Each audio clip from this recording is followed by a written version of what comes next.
नमस्कार. Last time हमने मंगेश पाडगांवकर जी की प्रेम म्हणजे प्रेम असतं ये कविता एक्सप्लेन की थी. अब बात जब प्यार के महीने की हो रही है तो और एक बहुत ही सुंदर मराठी गाना है, worded by Sudhir Moghe ji, composed by Ram Phatak ji और इसको आवाज़ दी है सुधीर फडके जी ने. सुधीर फडके जी को बाबूजी के नाम से महाराष्ट्र में जाना जाता है और Sudhir Phadke ji is mainly known for his pronunciation. बहुत ही सुंदर और स्पष्ट तरीके से उनका प्रोनाउंसिएशन गाने में रहता था. गाने का नाम है सखी मंद झाल्या तारका. दैट मीन्स कवि अपनी प्रेमिका को बुला रहा है ये कह के कि अभी तारों की रोशनी भी कम हो रही है. ऐसे प्रेम गीत बहुत है कि जिसमें कवि प्रेमिका को बुलाता है, लेकिन इस गाने की एक बात बहुत ख़ास है कि इसमें कवि की प्रेमिका जो है वो बहुत ख़ास है. और कवि की प्रेमिका कौन है ये जानना है तो ये पूरा गाना आपको जानना बहुत ज़रूरी है. कवि लिखते हैं, सखी मंद झाल्या तारका आता तरी येशील का. इसका मतलब है कि अभी तारों की रोशनी भी कम हो रही है. इसका मतलब कि दिन निकलने वाला है, मैं तुम्हारा वेट कर रहा हूँ, अब तो तुम आओगी क्या. अंतरा में कवि लिखते हैं, मधुरात्र मंथर देखणी आली तशी गेली सुनी, हा प्रहर अंतिम राहिला पण सांग तू येशील का. इसका मतलब है कि मैं तुम्हारा वेट कर रहा हूँ और ये जो ब्यूटीफुल नाइट है, ये जो सुंदर सी रात है, धीरे धीरे चलने वाली रात है. मंथर मतलब धीरे धीरे चलने वाली. ये जो धीरे धीरे चलने वाली रात है वो भी अब ख़त्म होने को आई है. ये प्रहर जो है दिन का, ये अंतिम प्रहर है. अब ये प्रहर भी ख़त्म होने को आ रहा है, दूसरा दिन शुरू हो जाएगा. मैं तुम्हारा वेट कर रहा हूँ, तुम बोलो तुम आओगी क्या. दूसरे स्टैंजा में कवि बोलते हैं, हृदयात आहे प्रीत अन ओठात आहे गीत ही, ते प्रेम गाणे छेड़नारा सूर तू होशील का. इसका मतलब है मेरे हृदय में तुम्हारे लिए बहुत ज़्यादा प्यार है, मेरे होठों पे वर्ड्स भी है जो मैं तुम्हें बताना चाहता हूँ, लेकिन फिर भी एक प्रेम गीत जो बनना चाहिए वो नहीं बन रहा है. तो ये प्रेम गीत छेड़ने वाला सुर बन के तुम आओगी क्या. ये रात भी ढलने वाली है, तारों की रोशनी कम हो रही है, मेरी सखी मुझे ये बताओ कि तुम आओगी क्या. जैसे मैंने स्टार्टिंग में बताया कि इसमें कवि की प्रेमिका बहुत खास है. अब ये कौन है ये हम जानेंगे, लेकिन पहले सुनेंगे इस गाने का मुखड़ा और ये दो अंतरा. सखी मंद झाल्या तारका, सखी मंद झाल्या तारका, आता तरी येशील का, येशील का. सखी मंद झाल्या तारका.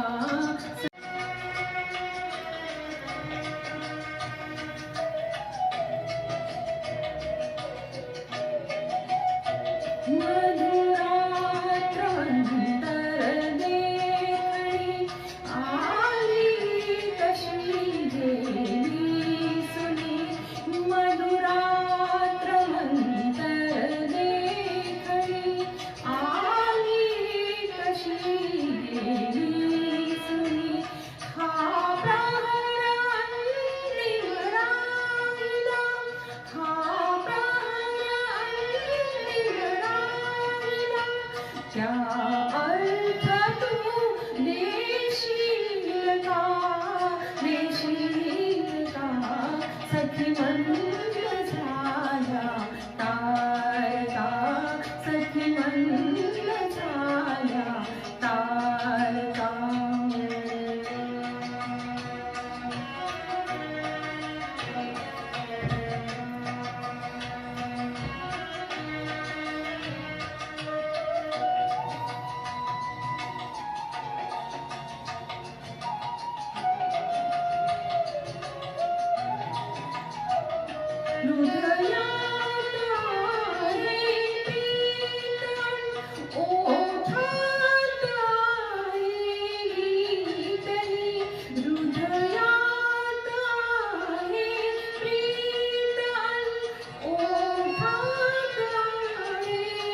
आज हमारे साथ गाने के लिए है नीता गंगापुरकर मैडम।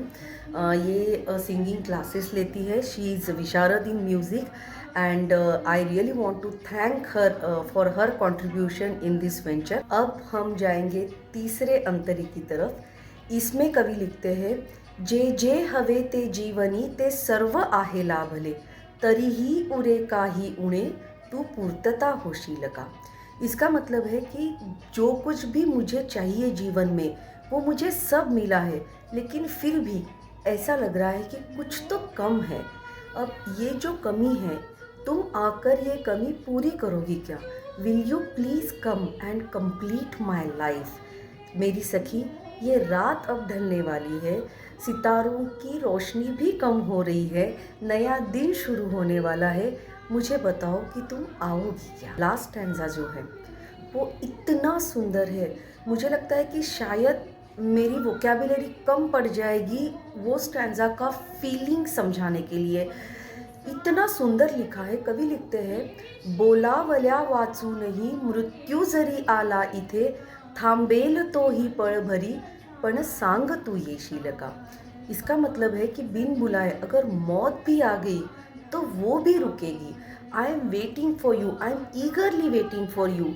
तो वो देख के मौत भी रुकेगी, लेकिन मेरी सखी, मुझे तुम बताओ तुम आओगी क्या। अब ये रात ढलने वाली है, सितारों की रोशनी कम हो गई है, मेरी सखी मुझे तुम बताओ कि तुम आओगी क्या। Now let's listen to these two stanzas and then we will see कि इसमें कवि की प्रेमिका कौन है।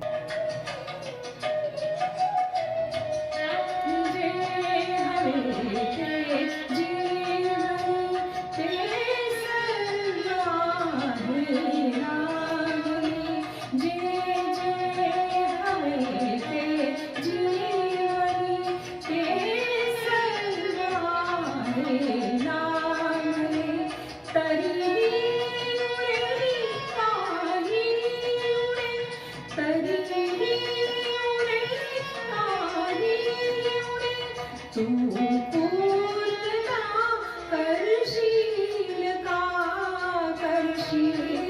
का सखी मंद झाल्या तारका, सखी मंद झाल्या तारका।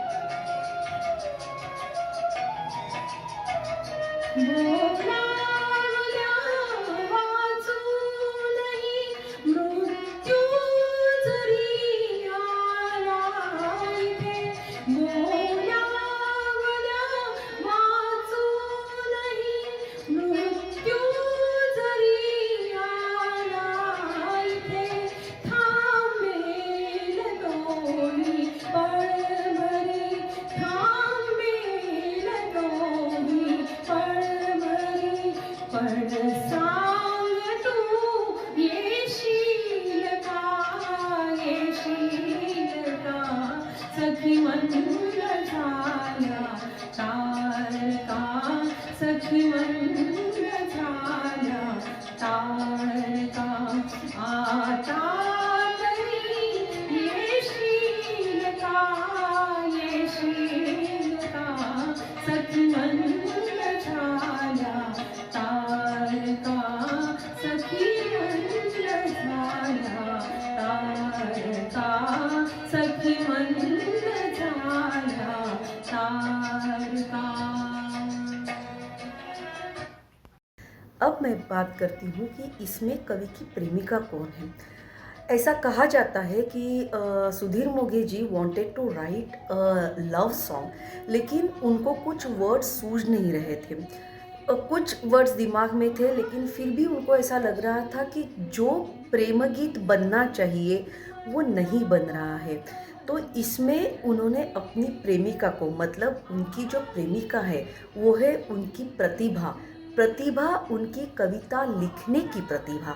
तो वो अपनी जो प्रतिभा है कविता लिखने की, उसका वेट कर रहे हैं, उसको बुला रहे हैं कि बोल रहे हैं कि तुम आ जाओ क्योंकि मुझे एक बहुत ही अच्छा प्रेम गीत लिखना है, लेकिन मेरे पास वर्ड्स है फिर भी वो प्रेम गीत नहीं बन रहा है। जब ये स्टोरी मैंने एक प्रोग्राम में सुनी थी, मुझे ऐसा लगा कि जहाँ पे हमारी सोच ख़त्म होती है, उसके कई आगे से ये कवि की सोच शुरू होती है।